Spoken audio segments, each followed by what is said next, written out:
aynu kula hadlayno walaalaheen cilafkeeda in ilaahay colaada ka qaboojiyo waa gaabanta halakada sanaag bari xigtada la isku hadimeeyay allah ayow hilbaa wada dhashay hiirtu kala gaadhay sokeeyaha ishanaq goynayay halada la istaabtay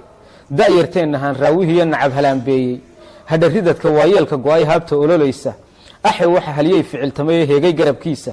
caku habar wadaagta isdishay ee kala habeen sheegtay hohe in abtiga rumee hubisu soo qaatay seediga la heeriye abtiga haadka la cunsiiyey hooyada barooriyo naxdini hiijada u noqotay hablahan mar qura aamusayn hoogaydiyo wayda gacalkaysu hoyan waaye iyo haybta kala maagtay macaariifta kala haayirtay heedha kala baaday saaxiibka haybowka kale soo hormari waayey ardayda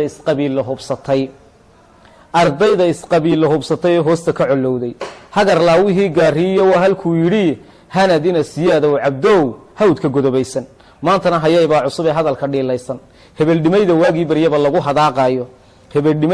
baryaba lagu hadaaqayo kolba digadan huursane mar kale nagu hulaaqaysa hiirtaan iyo aargoosiga iyo hidha kaclaynteeda iyagoo qaraabays huwana heelka kala guuray imtixaanka muu hawl yarayn ceelaf weyn helaye allayle hedhib baa ku habsatay halis maqaadiire beelahan ishagar waaxay waa lama huraan jiidhi